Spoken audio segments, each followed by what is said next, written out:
ರಾಜ್ಯ ಸರ್ಕಾರಗಳು ಅಗದಿ ಬ್ಯಾಲೆನ್ಸಿವಾಗಿ ಮತ್ತು ಒಂದು ವಿಶ್ವಾಸ ಎಲ್ಲರೂ ತೆಗೆದುಕೊಂಡು ಮಾಡಬೇಕಾಗ್ಯದ. ಮೊದಲು ಇವು ಏನು ಹಚ್ಚ ಒಳಗಾಗತ್ತವಲ್ಲ ಇವತ್ತಿನ ಮೊದಲು ನಿಲ್ಲಿಸ್ಬೇಕಾಗ್ಯದ. ಅದ್ರ ಜೊತೆಗೆ ಇವು ಬಾಲ್ಯ ವಿವಾಹ ಆಗಿರ್ಬೋದು, ಮತ್ತೇನಾಗಿರ್ಬೋದು, ಅದು ತಡಲಿಕ್ಕೆ ಸಾಧ್ಯ ಅದು ಮನಸ್ಸು ಮಾಡಿದರೆ. ಆದರೆ ಮೊದಲು ತಡಿಬೇಕಾಗಿದ್ದು ಕರಾವಳಿ ಏರಿಯಾದಲ್ಲಿದ್ದಂಥ ಮೂಲಭೂತವಾದಿತನವನ್ನು.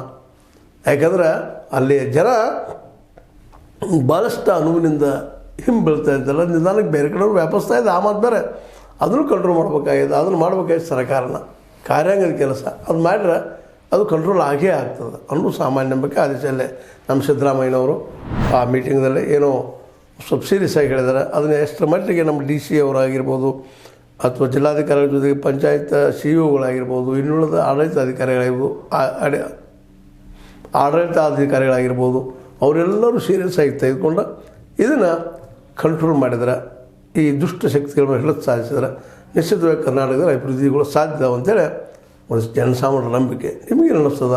ಕಂಟ್ರೋಲ್ ಮಾಡ್ತಾರೆ ಅಂತೀರ ಸಿದ್ದರಾಮಯ್ಯನವರು ದುಷ್ಟ ಶಕ್ತಿಗಳನ್ನ? ಸಾಧ್ಯ ಅದ ಮನಸ್ಸು ಮಾಡಿದರೆ. ಯಾಕಂದರೆ ಅಧಿಕಾರಕ್ಕೆ ಅಷ್ಟು ಪವರ್ ಅದ ಅಂತ ಹೇಳ್ತಾ, ಇದು ನಿಮ್ಗೆ ಲೈಕ್ ಆಗಿರ್ಬೋದು. ಲೈಕ್ ಮಾಡಿ, ಶೇರ್ ಮಾಡಿ, ಕಮೆಂಟ್ ಮಾಡಿ, ಜೊತೆಗೆ ಸಬ್ಸ್ಕ್ರೈಬ್ ಆಗೋದನ್ನು ನಿಲ್ಲಿಸ್ಲಿಕ್ಕೆ ಹೋಗಬೇಡ್ರಿ. S60 ನ್ಯೂಸ್ ಅರ್ಥಾತ್ ಸಿತಾರಾಮ್, ಇದು ಸತ್ಯದ ಕೈಗಳಲ್ಲಿ ವಂದನೆಗಳು.